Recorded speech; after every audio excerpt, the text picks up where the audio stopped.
This is Wednesday in the Word, a women's ministry of Trinity Presbyterian Church in Charlottesville, Virginia. Today is January 11th, 2009. Our speaker is David Marotta, and his topic is what men wish women knew about men. Well, I will tell you, I do a lot of public speaking, and there is nothing I'm more nervous about than being here as the token male at Wednesday in the Word. There are at least 5 ways that this morning could go very badly. And those are just the ones that I can think of off the top of my head. So either my wife could leave in tears because I said something really stupid, or you all could be in tears laughing so hard at me. So I am a representative from Planet Husband, which if you've never been to Planet Husband, there's still a lot in this talk that you can learn from. So if you're not yet married, this applies to at least half of the planet that's living today of just what men are like and the way that they think. The talk is officially called What Husbands Need Their Wives to Know. It actually has a subtitle, which is what one particular husband thinks that other husbands might appreciate him telling their wives, things that he says they want their wives to know. So this is a candy store. If you eat everything in this talk, you will make yourself sick. So I want you to find one thing that's applicable to your marriage that you think might be a good thing to try. Take that home with you. See if it's sweet. If it's sweet, keep it. If it's bitter, spit it out of your mouth and pick something else. So I found that in order to be a good father and husband, it's not that I don't know the things I'm supposed to know. It's that I just don't pay attention to the things I'm supposed to know. And what's helpful is that sort of constant reminder that being a good spouse and being a good parent is important. And that constant reminder is what makes you a better husband, father, wife, mother. And that constant reminder. So this morning is a reminder. I expect there's a lot of things in today's talk that you already know, you've heard before. If you've been through, any kind of marriage books, there's lots of good wisdom in there. I find the best way to read a marriage book is like 3 pages at a time. You read 3 pages, you know everything on the pages because this is the way things work. But it reminds you to actually go tell your wife that you love her and give her a hug. And just that reminder to go do that is what's important. And just reading the book helps you do that. So I have a group of men. We meet twice a month at Paddo's on Fridays. The second and fourth Friday, we're always at Paddo's. And it's just primarily to remind each other that the kind of men we should be before God, the kind of husbands we should be, the kind of fathers we should be. And it's just that constant reminder.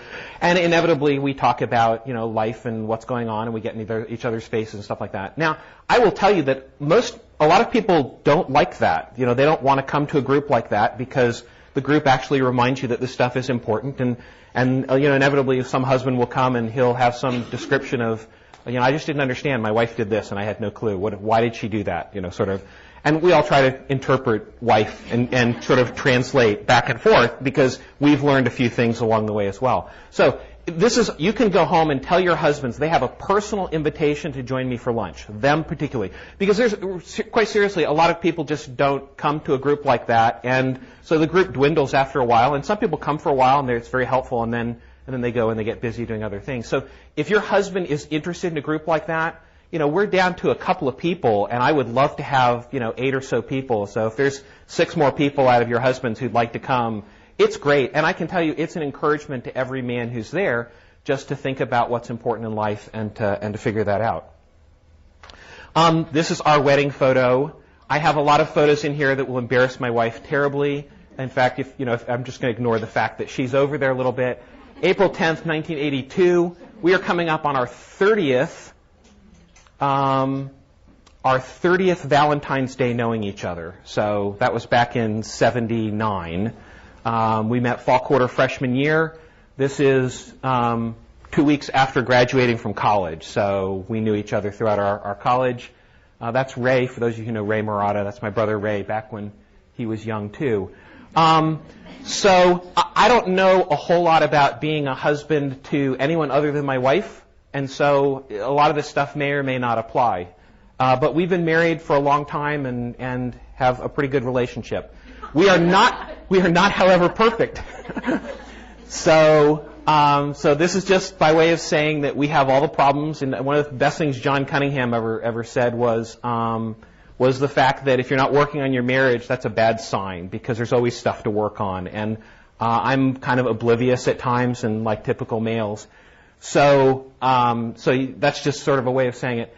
This is one thing I did want to say, though, and this is from Proverbs 31, and that is, my wife deserves great praise. She is an incredibly wonderful woman. She's a godly woman.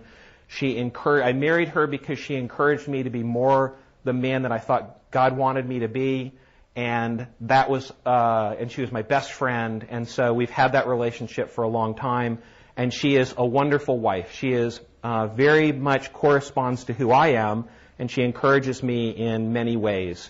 My wife has learned that I'm a little bit dense at times, and you have to say things directly. And so I don't like the sort of undertone where you're kind of hinting at things. That just drives me crazy. My wife is direct and very straightforward with me. She always tells me exactly what's on her mind. It's never a question about it, and that fits me perfectly in terms of encouraging me to be the person that I should be. So.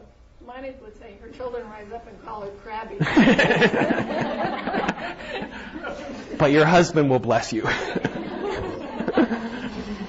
Okay, you've probably heard the his need, her needs, and this is from her needs, and it's in that frilly, and this is all beautiful stuff. So the things that are your needs in marriage, seem to come straight out of godliness and Scripture, and there's no way to argue with any of these. You read these and you think, okay, this is virtuous, this is right.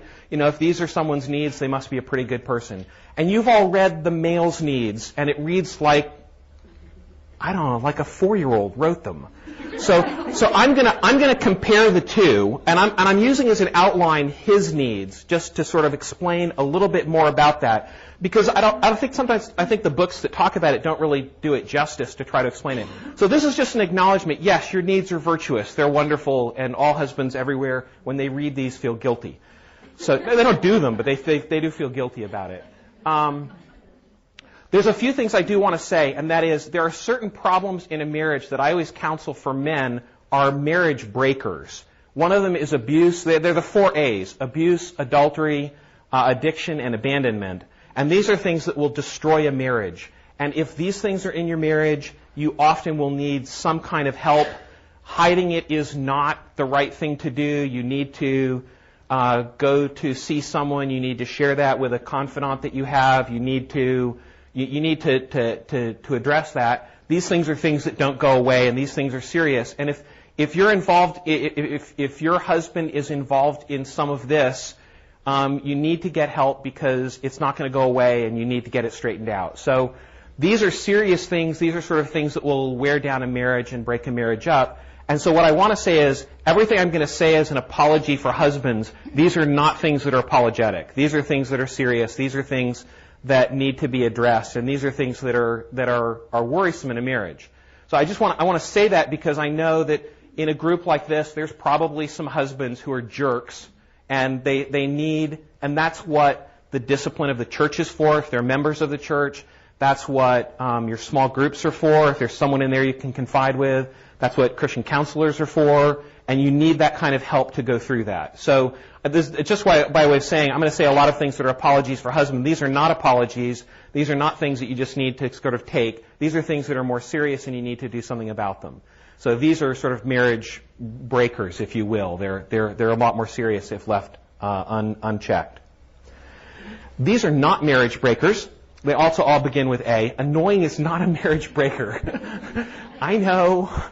But these are things, arrogant. These are just sort of more common male traits. Adolescent. These are all just things, and argumentative. These are all things that these are things you need to work through. So, and I think it's important to know the difference between the two. Because a lot of times I will see that things like this build up in a marriage and they ultimately end in divorce, and they don't deserve to end in divorce. I've never seen a marriage without the red stuff that really ends up break. I've never seen a marriage with this kind of stuff that wasn't salvageable and savable and able to be put back together. Chrisanne and I knew a couple in Oregon.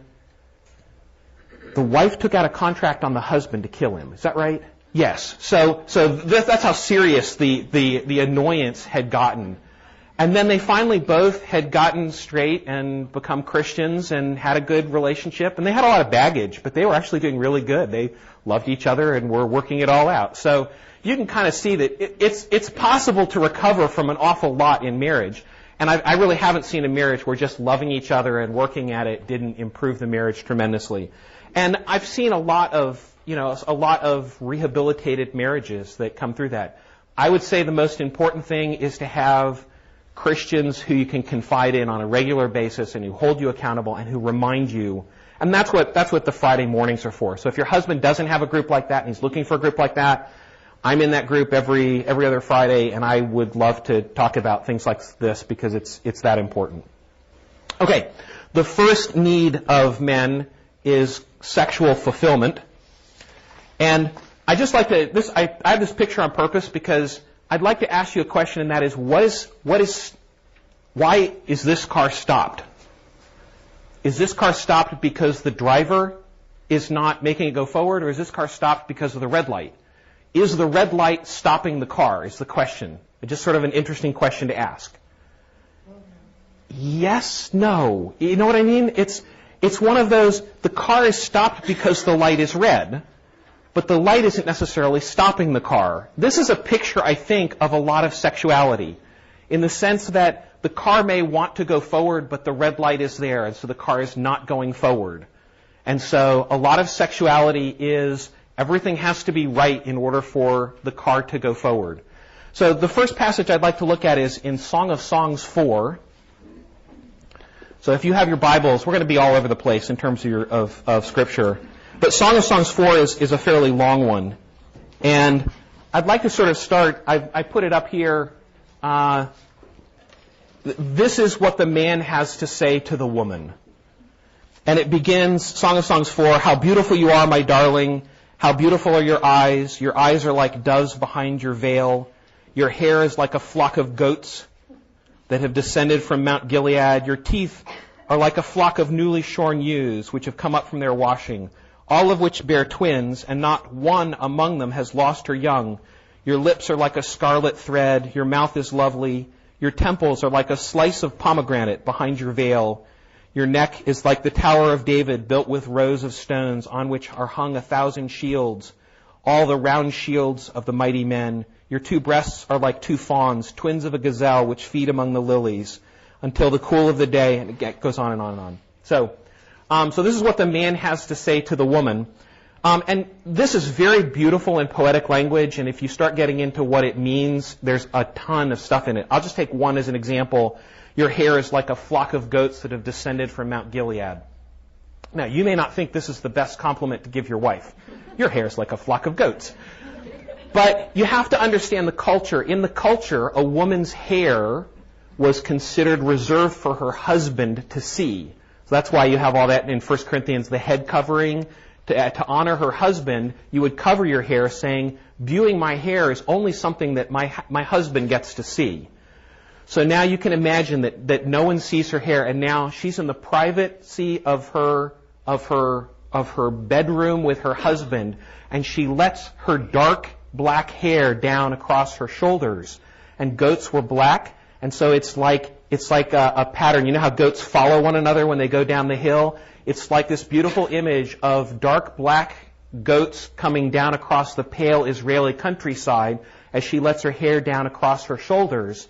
Because she's letting her hair down for her husband, she has reserved this part of her beauty and sexuality only for her husband, and her husband finds that incredibly attractive. Okay. So now when you read your flock of hair is like your hair is like a flock of goats, it's not quite so ugly an image. It's a beautiful image, and we have all kinds of images in our culture that if you were to throw them into a different language would sound bizarre.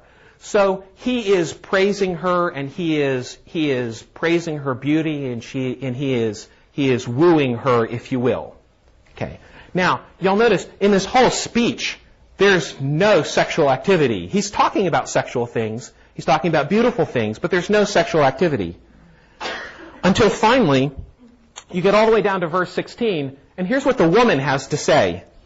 She says, "Come on in." Basically, "Awake, O north, and let come the winds of the south. Make my garden breathe out fragrance. Let its spices be wafted abroad. May my beloved come into his garden and eat its choice fruits. She is, in essence, like the stoplight. He's waiting for the light to turn green, and then sexuality can happen, and everything has to be set up and right and all of that stuff. But she is the one who is deciding when the car goes and when the car doesn't go, just by the simple fact that she is the stoplight. And so husbands, I will tell you, are incredibly insecure creatures. They are more insecure than your children. I am one of the most put together men I know, and my wife still does not understand how insecure I am. And I will tell you, I have talked to some of your husbands, and they are even more insecure than I am. So as put together as I see all the older wives out there, and they're nodding because they've come to know this. So you do not know how insecure your husband is. He is incredibly insecure, and that's important to know because he needs constant reassurance. And if the number one need he has to know how you care about him is sexuality, you can almost take a very simple formula for men. If you ask them, how's your marriage going? They don't know this, but in the back of their mind they're going, sex. That good. That bad. That good. It's backward to some activity of sexuality is usually the way they're measuring how good it is. Now, the more put together and secure your husband is, then the longer it can go back and he's still okay with it, or the more he can work in his mind on the whole of your relationship. And there's all kinds of different formulas. Sometimes it's when you initiated it last, because if he initiated it, it doesn't count. There's all kinds of formulas in men's mind. But it's always some kind of a duration period, and that's just the way he thinks about it. And regularity is probably more important than frequency. And the other thing I will say is, especially, I just finished coming back from Stanford this past fall, and I heard Philip Zimbardo, who's a psychologist, and he had something to say. He has this thing called time perspectives, and he said that the futures, people who live in the future and they're always planning for things, think a lawyer who has to prepare a case before the Supreme Court. And he has to get down everything he's going to say, and he practices it over and over again, and he has to put on his best suit, and he has to be very official. And so think that. He's a very future-oriented person. Futures have the hardest time. Future men have the hardest time with sexuality. Because sexuality requires that you not be a planner. And if you think about sexuality that way, it's almost always going to fail. Because sexuality is emotional, it's in the moment, it is playful. And so in his future orientation, he has trouble just sort of turning the switch back and forth between the two. And so he has a hard time because for him then sexuality is suddenly like you have to prepare for it and you have to be ready and you have to, how do you practice it ahead of time? It just doesn't make any sense.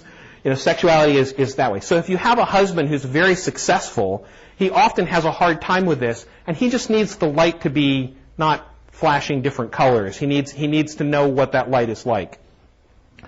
Along those lines, you might think that this is men's lights, and it's very much, you've made my heart beat faster, my sister, my bride. You've made my heart beat faster with a single glance of your eyes. That's kind of all it takes. And this might be women. I don't really know what that is. There's some green there, so it's hopeful, but there's more red than green, and it's difficult. Men just sort of, that's why the man's side is this huge speech. He's trying to make sure he's pushed all the buttons to cross without getting run over. And that's why the woman just has to say, "Come on in," and there, he's ready. So men and women are very different this way, and it's just important to know we're very insecure. Sexuality is an important piece of it. And you initiating it is okay because you're the stoplight. And so sometimes you don't have to do too much. Sometimes you just have to do one thing. Sometimes you could just mention, maybe tonight we could go to bed early. And, you get those eyes. And then it's like, all day he'll be thinking about you. I can almost guarantee it. That's just the way men are. So it's just important to know that we are, I'm trying to make an apology for men, and by that I just mean a defense of what we're like and how to understand us a little bit better. Okay, you have probably heard that I am a comic book fan and a Star Trek fan, and recreational companionship is an important piece And I think Chrisan has mentioned before that when she married me, she got Star Trek and Spider-Man, and when I married her, I got Broadway musicals. And I clearly got the better deal in terms of culture and everything else.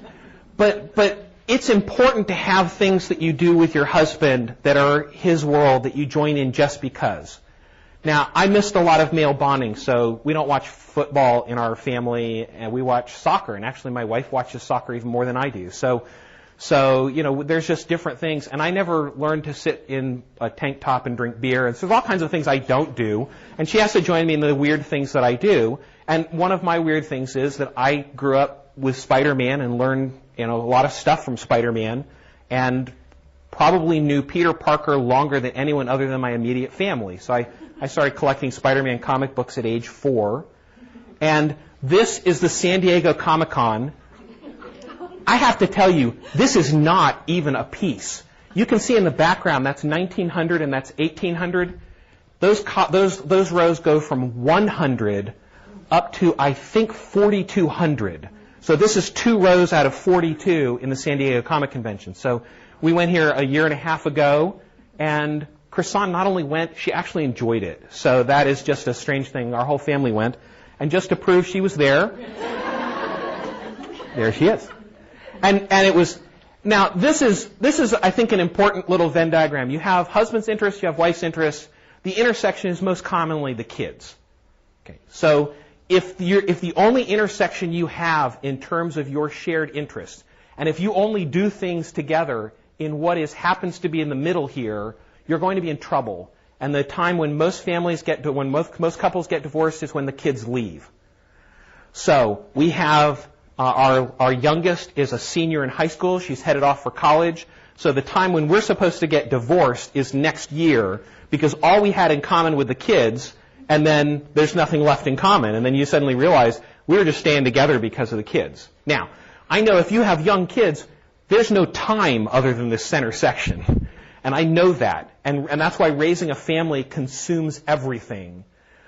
But what Chrisan and I have tried to do is, as much as possible, make what we share together the union of these two rather than the intersection of these two. And maybe there's not a whole lot of time for that. Maybe there's just a little bit of time. Maybe it's just, it's just a day out of the month when you happen to do something together.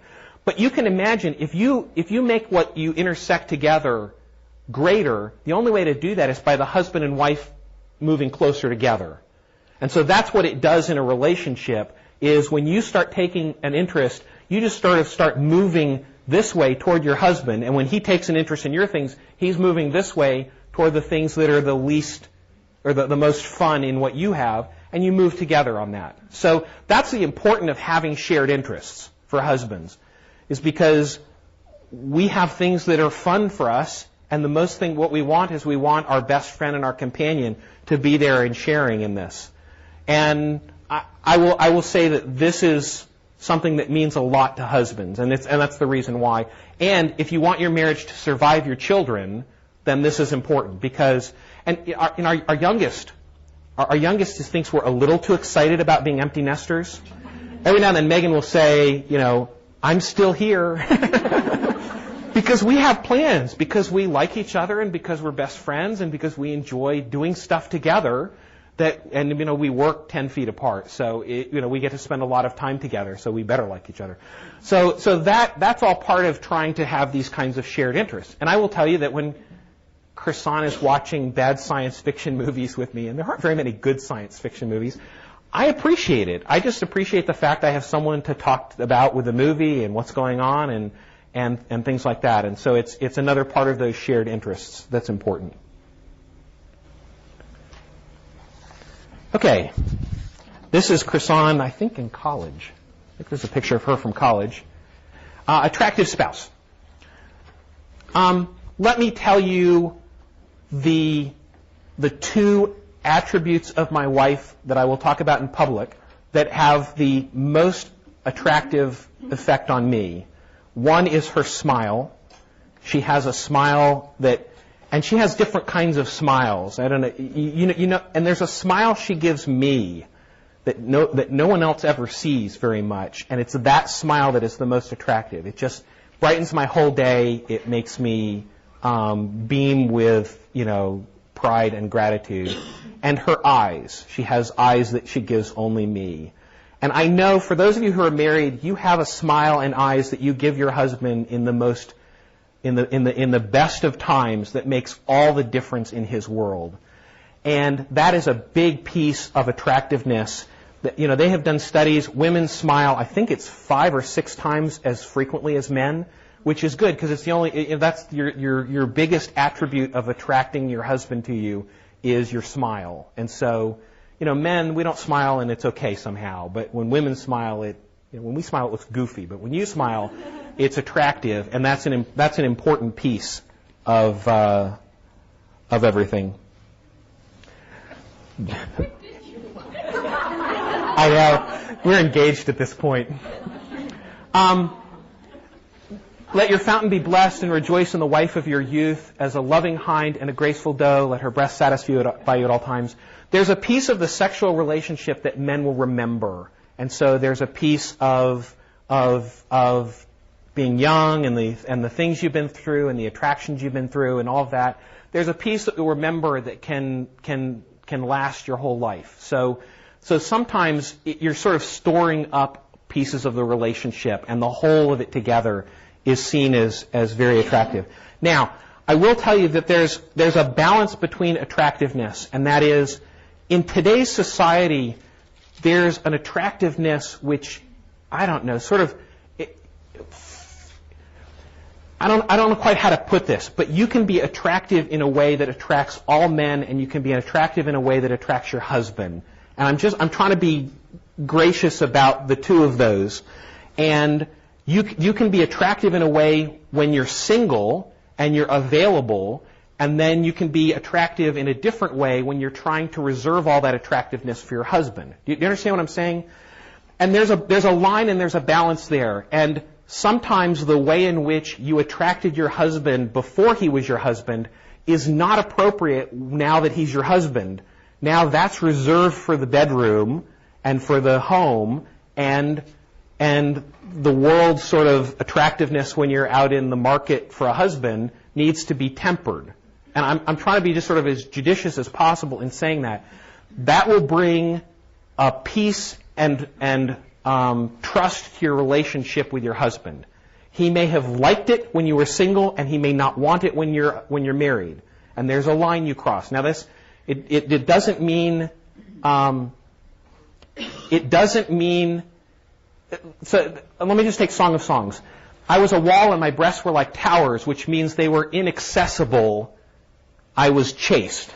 And then I became in his eyes as one who finds peace. So if you're chaste before marriage, then your husband knows that you're not going to be unchaste when you're in marriage. Again, the heart of her husband trusts in her. You have to have that. Again, the wife does not have authority of her own body, but the husband does, and he wants to know this is his territory, his realm.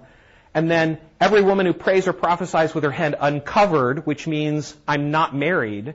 So if you're a wife and you pray with your head uncovered, you dishonor your husband because you're taking off the sign that you're his. And then this is the most clear. As a ring of gold in a swine's snout, so is a beautiful woman who lacks discretion. So you may have been very attractive and you may have dressed in a way that attracted men before marriage. Now that you're married, your husband wants to know that you're his. And there's a piece to that. So when it talks about an attractive spouse, it has to be tempered by the idea that you're now married and your husband wants you to be seen as married, and your husband doesn't want you to be giving off the signs which you may have just been trained to, that I'm available and I'm open now that you're married. I'm trying to say it in as a delicate a way as possible, but I know a lot of husbands who struggle with other men's wives dressing certain ways. So men are very visual, and so visual matters, and what kind of blouses you wear matter, and what kind of attire you have, and all of that matters. So there's some kind of a balance there where I think you will bring peace to your relationship if once you're married, that you're dressing in a way that says you're married. Now, if you're single and you're dressing in a way that shows you're single, I'm okay with that. It's like you don't have your hair covered, which was the way of saying I'm single. And then there's another way of saying you're married. So there's an attraction to the exclusivity of reserving your beauty and sexuality for your husband. And that's why the hair like a flock of goats descending from Mount Gilead is so beautiful to the husband. You've reserved that aspect for him.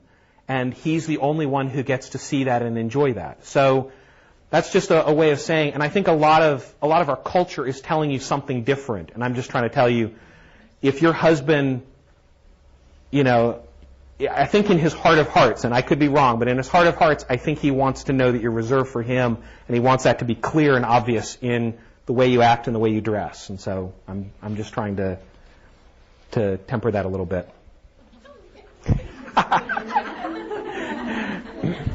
This is in our first apartment. So, is that Oregon?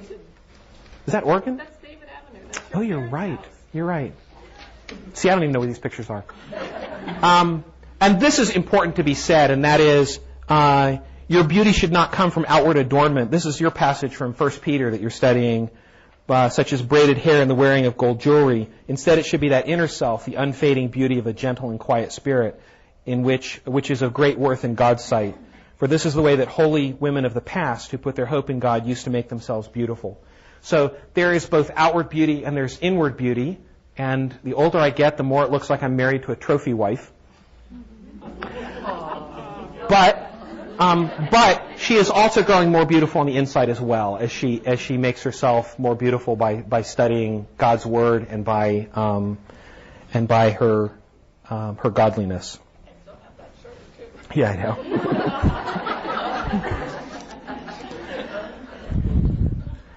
So again, this is from Proverbs. There are 3 things that are too amazing for me, 4 that I do not understand, and the punchline, of course, is in the way of a man with a maiden, which is the most amazing thing of all. So again, this is the way that men think. This is the way that they understand things.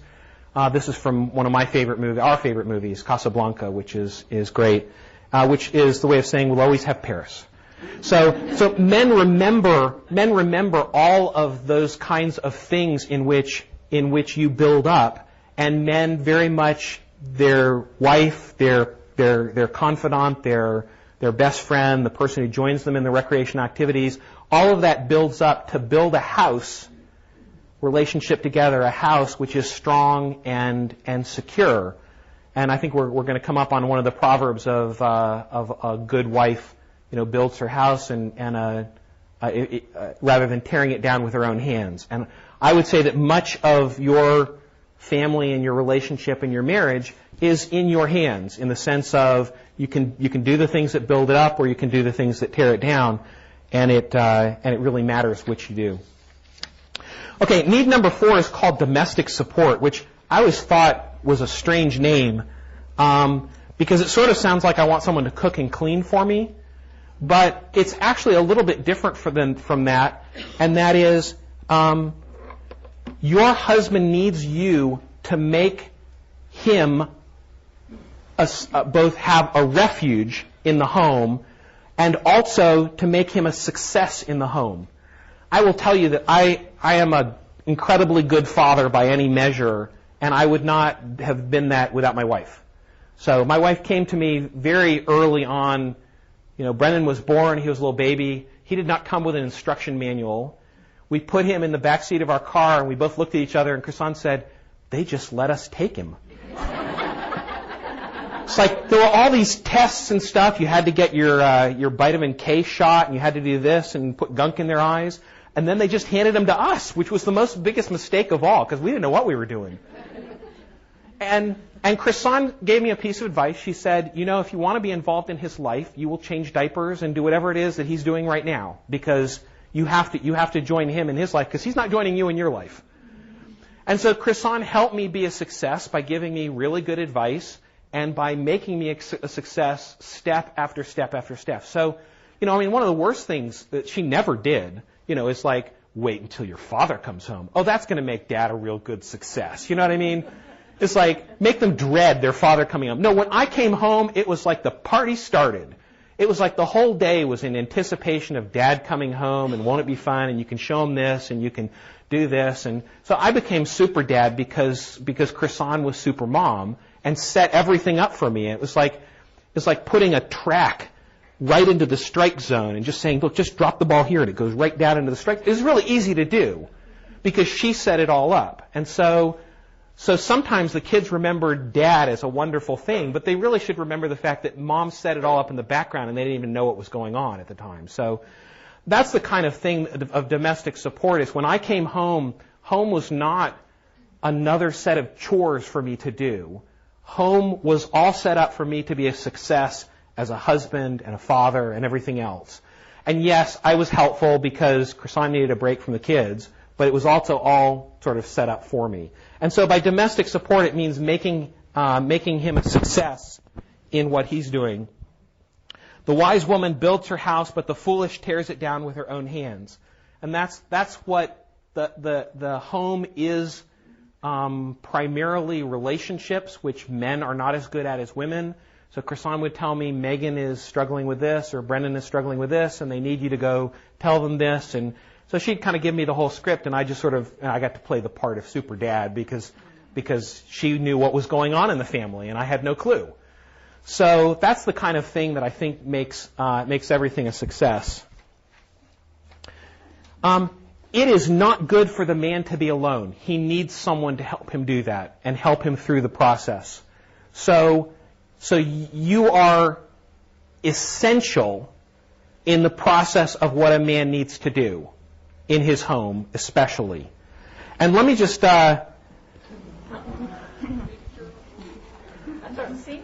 I know. Isn't that amazing?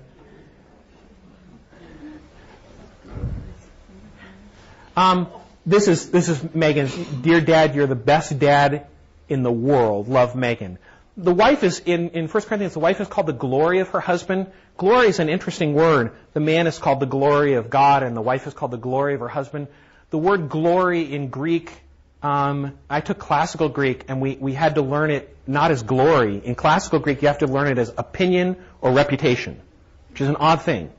So the wife is the reputation of the man, meaning the man is not going to be a success except that his wife makes him a success. And if his wife does something good, it all reflects on him.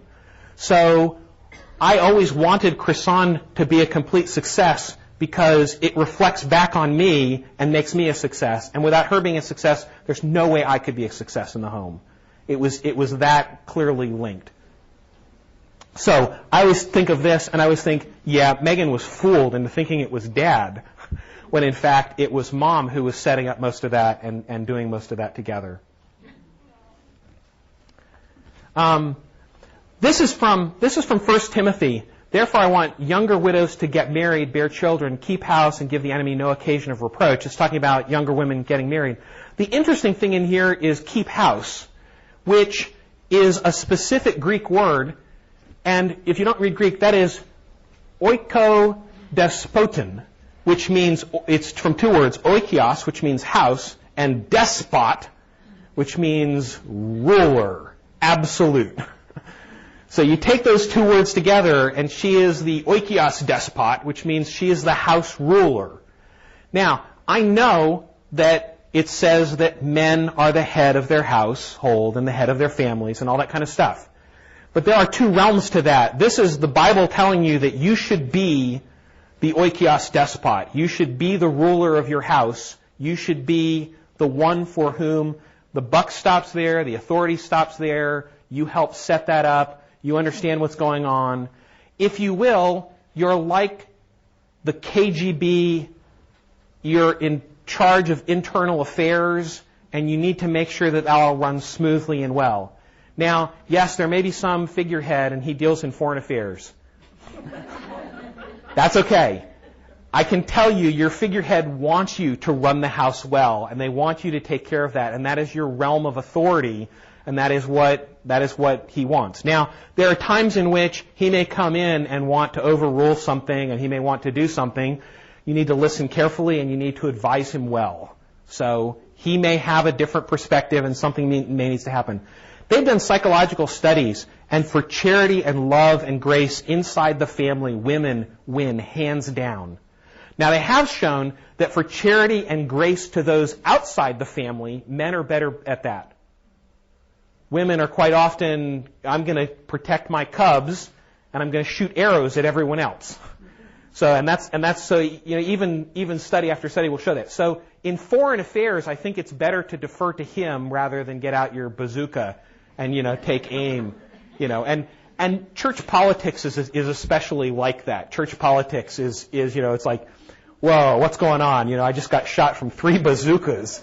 And it's difficult to know what happened there. So the charity outside the family might be a little harder, but in terms of running and ruling the family, that is your realm. And in terms of headship, Kristan and I were married and we were trying to figure out this headship thing, and I can't even remember what, she's going to correct me on all this. I can't even remember exactly what the decision was, but we were making so many decisions when we first got married. She said, well, on that one, you're the head and you should just decide. I said, okay, well, I get to decide, I said, well, my first decision is I want you to have an opinion because I don't know what I'm doing.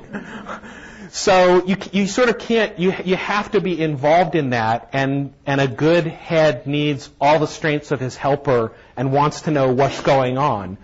And so I think there's a sense in which if you have a head who's sensitive and you feel like maybe he's not in charge and he's not leading, it's because he trusts you and he values your opinion and he wants to know what you think because he thinks you might know better, and that's okay. When I'm counseling men, I never, sometimes they'll come in and they'll say, I'm told I'm just being too much of a wimp and I just need to lay down the law. And I say, well, like what law? Well, I don't know what law. And so, well, then don't lay it down. You don't even know what law you're supposed to lay down. Being sensitive is never a bad idea with your wife. I just can't imagine that would ever be a bad thing. So in the converse, I think is true, and that is having an opinion and stating what your opinion is, and you probably know better, especially for internal affairs, you probably know better what's going on, and it's important for your husband to know what that is. Now, he may still have a different opinion, and that's where you get the conversation and you try to draw closer together. But I don't think, now I could be wrong, and maybe you have a husband who doesn't want you to have an opinion, and that's possible. There are husbands like that. But I still think having the opinion is a good idea and telling him is a good idea. It's just you have to know where the line gets crossed in terms of running over him or annoying him or all the other things that can happen. And the better the relationship, obviously, the better the communication is going to be. But I will say that inside the family, the oikios despot needs to rule well. And there's a realm of authority there that I think you have to make sure gets run well. And I think that's what it means by domestic support is you want those kids to be smiling. You want them to be well taken care of. You want things to be running well. You want a refuge when you come home. It's not another set of chores. I thought if they were alive when you picked Yeah, that's exactly right. That's exactly right. I remember those days. It was like I came home and it was like there are eyes Croissants gives me. It was like those eyes of get me out of here. I'm going to take a bubble bath. Whoosh, and I'd play with the kids for a few hours or something. So, home is not first and foremost another set of burdens. This is from Proverbs 31 again. Her husband is respected at the city. This is a good wife who can find her. A husband is respected at the city gate where he takes a seat among the elders of the land. I will tell you that one of the things that I think most of the elders in the church, the reason why they're elders is because of their wives. So I think a lot of the way in which a man goes is going to be determined by his wife helping him and making him a success and encouraging him to be the man that God wants him to be and directing him that way. She looks well to the way of her household, and she does not eat the bread of idleness. So again, these are all things on that. And then, husbands, love your wives just as Christ loved the church and gave himself up for her. So again, this goes back to, are you too ramrodding your husband? Are you making him do too many things? Are you making him serve you too much? Are you not letting him be a leader? The husband's charge, if I were speaking to a group of husbands, this would be the verse. And Kristan and I have a phrase, you're not bleeding yet. So what that means is you're not yet fulfilling this command because you're not bleeding yet. So I would say that husbands are required to take an awful lot in terms of service for their wives. So again, this is just a way of saying if you think that your husband is too deferential and he's caring about you, now his charge is really high, and if he's not bleeding yet, it's okay for you not to feel guilty. So if he's bleeding, he's still not, then he's just meeting what God expects of him. So there's a sense in which it's okay to have your opinion and to do. So again, this is one we use among our husbands. You're not bleeding. So when husband, is that fair? He says, well, you're not bleeding yet. It's just sort of like, of course it's fair. You're not yet serving your wife the way you should be.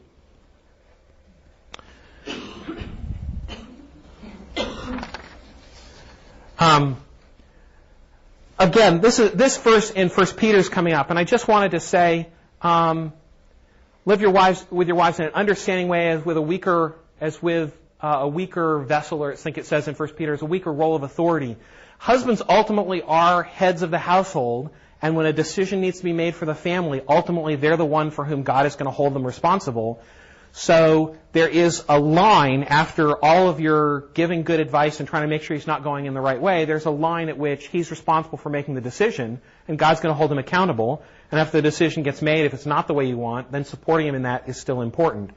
But it's his charge to be deferential because he can run roughshod over you, and God knows that, and that's why God in 1 Peter gives this advice, and that is to live with your wives in an understanding way and to be deferential. So if you think your husband is deferential, that's okay.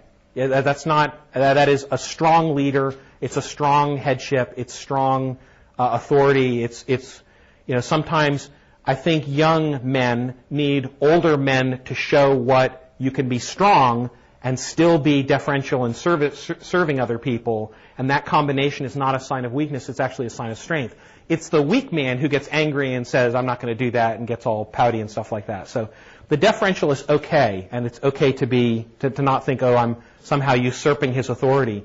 There is a place where he has authority, and he has to say, this is the way I think it's got to go. Okay, the last one is admiration. And again, I put up this picture because it makes me look like I'm actually important. But Chrisan knows better, and so this is the thing. How she sees me is more important than how I'm picturing the newspaper or anything else that's going on, because I know I know that there's 1,000 ways you can laugh at me before breakfast. So this is the kind of thing, what your wife thinks of you is she actually knows you and knows what you're like, and so her admiration means a lot more. She does him good and not evil all the days of her life. Knowing that she is on my side is an incredible support to me. It gives me a lot of courage to go out and do things I wouldn't go out and do otherwise, because I know that she is on my side and wants the best for me and isn't against me, I guess would be the way. I mean, if Chrisan were against me, I'd just fold up and die, because she knows too much about me, and you know too much about your husbands. You have every reason to laugh at them, and if you wrote down just even one of the embarrassing things that you know about them that you don't tell people, that would be amazing. Now, that does bring up sort of this back and forth, and that is, there are some stories that may be really funny between the two of you that are not really funny when you tell them in front of other people. And so you need to count the number of things you say about your husband in a derisive manner, and count the number of things that you say about him in an admiring manner. And you can destroy him in his ego if the ratio is less than about 6 or 7 to 1. So you have to say about 7 or 8 admiration things to every one that you say that pokes fun at him, because, again, he is incredibly insecure. He is more insecure than I am. And I'm, as I said, one of the most put-together people I know. And I'm incredibly insecure. And Chrisan knows all the stuff that could make fun of me. And so it has to be tempered, and you can just sort of count. And when, you slip, you say something because it's really funny. And then you have to think, okay, I got to think of 7 things that are, you have to make up the difference, or you're going to tear down your own house. So it's that important, and he's that insecure. And you wouldn't think it, because when you married him, you didn't know him as well as you know him now. But he's that insecure. The glory of young men is their, if you're looking for things to praise them, the glory of young men is their strength, and the honor of old men is their gray hair. So you have to sort of change the things that you admire in your husband as he gets older and older. This is my father and I, so pretty soon this is going to be me. And I'm not going to be as, strong and young and virile as I am today. I'm already getting gray hair, and so you have to take different things that you admire in them, and you have to sort of adjust what's going on, and you have to know what's going on in your husband. So you have to admire the things that you can admire them. And also, I will tell you, there are things that I am today because Chrisan admired something that didn't exist in me and made me want to fulfill that admiration. And so, just being a good dad, and it was one of the things. I admire you because you're a good dad, made me want to be an even better dad. And so praise does work better than derisiveness. Derisiveness makes me sort of just, and most men, we sort of fold up and we don't know what to do and we give up.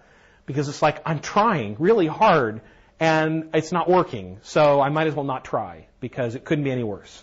And so that's sort of the attitude of 4-year-olds. Okay. This is Megan's favorite picture of Chrisan and I from our college years. It's interesting in Ephesians, when he's summing up the marriage passage, he says for men to love their wives and for wives to respect their husbands. It's different and it's not reciprocal, and this is the admiration piece. And that respect goes a long way toward overcoming our adolescence. And then this is just interesting. I found in Proverbs that basically the same thing is said almost 4 different ways. This is Chrisan's grandparents. Mimi gave us great advice when we were getting married. She said, don't both get angry at the same time. We've been trying to do that ever since. But I think this is interesting. It's better to live in the corner of a roof than in a house shared with a contentious woman. It's better to live in a desert land than with a contentious and vexing woman. And then just in case you didn't get it the first time, it's another verse. It's better to live in a corner of the roof than in a house shared with a contentious woman. The wise woman builds her house, but the foolish tears it down with her own hands. Probably the most dangerous part of your marriage is your mouth. And that's just the truth of it. You can bless, you can curse, you can tear things down, you can build things up, you can encourage, or you can destroy. And that's the hardest piece, I think, because you're verbal, you're saying things a lot, you're trying to keep up your end of the conversation and his end of the conversation too, because he may not be talking as much. And so you're saying things sometimes that are not the best things to say, and it's just difficult. So again, these things. These are just reminders, and they're just sort of like, yes, this is really important stuff. This will determine whether or not I reach my 30th wedding anniversary. And that's the importance to it, and you need to sort of do that as you go forward. And then, aren't we cute? So this is the sort of last thing. Yeah, aren't we cute? This is 2 guys. You can tell by the horns. And this is my favorite verse in terms of the apology of husbands. You wouldn't know it's about husbands, but it is. Where there are no oxen, the manger is clean. But abundant crops come by strength of the ox. So I understand that men may not be the best things to have in your house. We make a mess. We're not the most attractive of creatures. But there is a strength in having a man, and that strength is valuable in terms of what it takes to put the marriage together properly. So, I would say that part of our weaknesses are our strengths. So we may not be the most sensitive people, but we're also not the most emotional.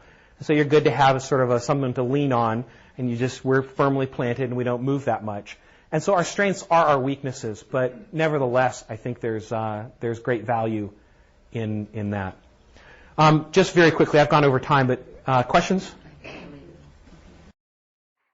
Before you go, if you're looking to improve your Bible study this summer, sign up for my Bible Study Boot Camp. It's a free 7-day email course you can work through at the beach, on a road trip, or from your back porch. Each day, one short lesson shows up in your inbox and walks you through a simple method for studying any passage of Scripture yourself. 7 days, and you'll have a skill you can use for the rest of your life. Sign up for free at wednesdayintheword.com/bootcamp or click the link below this podcast. Thanks for listening.